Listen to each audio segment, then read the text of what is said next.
One of the capital's most celebrated sporting venues, Walthamstow Greyhound Stadium, is sadly no longer with us. Having been owned by the same family for over 70 years, it's now been flogged to developers because running costs were simply too much to manage.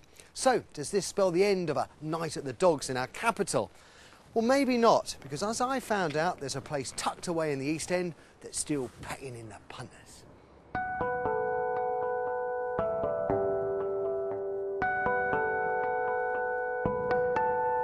Because of Walthamstow's demise, it would be easy to think that as a sport, greyhound racing is dying on its feet.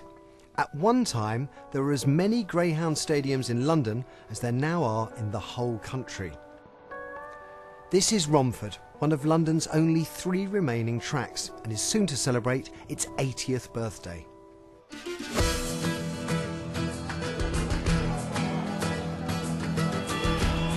My father raised £400 to start just a rough track. He was called a rogue and all sorts of things. They ran the hair from, they jacked a car up, took the wheel off and put the hair spool round the wheel of the car, and sometimes it went, sometimes it didn't. I'm the hair driver. You have to control the hair. If he goes too far ahead, then the dogs lose sight. It's just an electronic box, and it's got a speed control on it. You can speed it up according to how the dogs come out, or slow it down if the dogs are slow.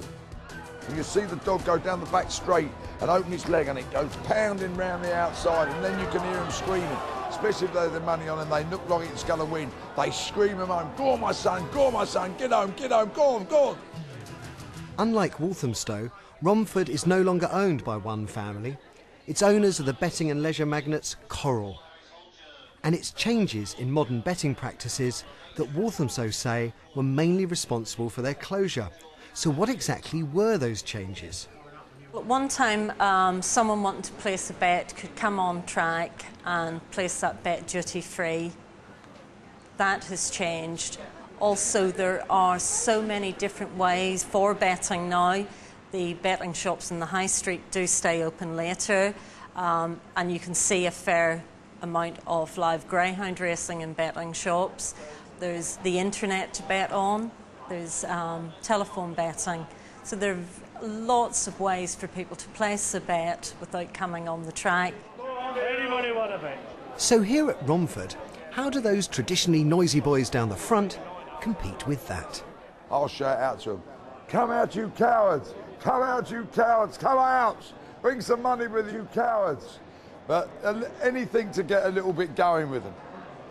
The first time I come to Romford as a bookmaker was in about 1980. It has vastly changed. You don't get heavy gamblers anymore. They're very, very rare. At one time, people used to get money, builders, greengrocers, people like that. They could probably siphon a bit off and come to the Dogs and play up with 200 or 300 quid. Nowadays, all their money has to be accounted for, and consequently they haven't got the access to money that they used to have. It's the kind of people now you get come to the Dogs. They come out to have a social night out, might be 3 or 4 couples, and they come out to have a beer, maybe scampi in the basket, or they'll go and eat in one of the restaurants. Gambling really is about 5th or 6th on the agenda. So, if people aren't going for the gambling anymore, how does Romford attract up to 1,500 spectators on a Saturday night? The majority of our revenue comes from our retail or leisure customers. The racing and the betting used to be the core product. They were central to everything.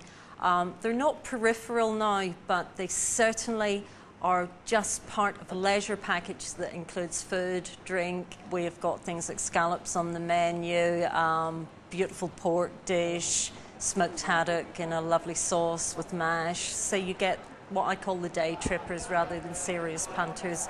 People aren't coming to put their shirt on a dog now. So apparently to survive, this has to be a business thinking more of leisure than of sport. But at the end of the day, without the Dogs, it would be nothing. They run at speeds of up to 30 miles per hour, so like racehorses, they need top trainers. Are they reassured by this bright corporate future? I was a trainer at Walthamstow. I was concerned as to the actions and the ongoing saga with regards to the potential sale of Walthamstow Stadium, and an opportunity came up for a job at Romford Stadium, which we took. Every race meeting we have at Romford, we have runners. There are dogs that run in races that the hair stand in the back of your neck. You watch them and you think, it's absolutely awesome. I think there are a core of tracks in the country that are professionally run that will be there forever and a day. It's a facility that London actually needs. When we lost White City, everyone said that that was the death of greyhound racing. When Haringey went, people were saying that's it, it's going. And when Wembley Stadium went, they said it was going as well.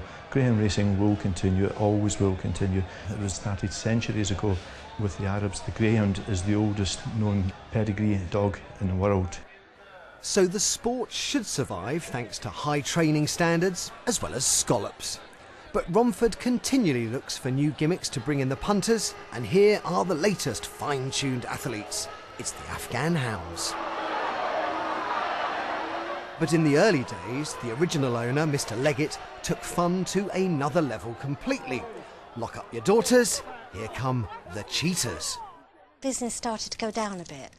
And my father felt that he needed something to boost, and he knew someone that had some cheetahs in Kenya.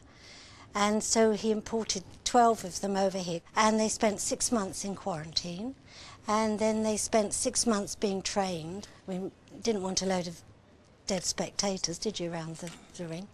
They ran against greyhounds, but they had to put real meat on the hair, otherwise the cheetahs wouldn't run. They had 2 meetings, one Saturday and one the next, and then it was just a no-no after that because people were scared, obviously, that lived around here. They were scared for their pets, so that was the end of the cheetahs.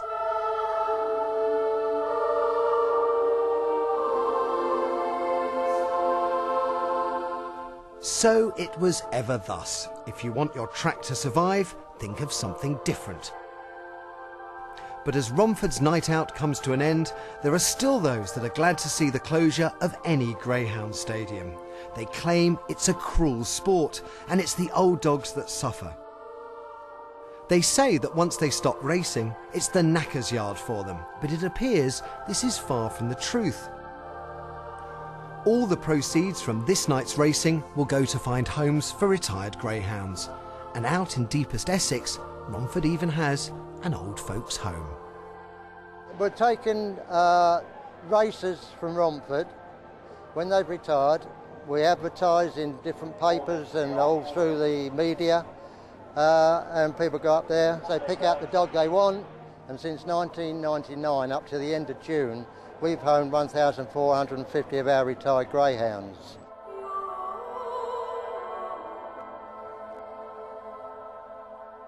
Greyhounds are fast becoming the #1 pet.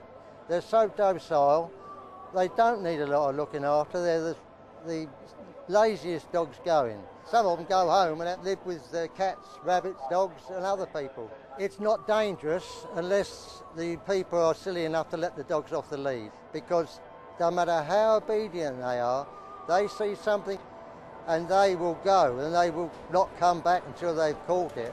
Chasing is their life. As another old fellow goes off into the sunset of leisurely strolls rather than chasing electric hares, it's nice to think that with any luck, Walthamstow might be the last London track to retire hurt, and that Romford could live forever.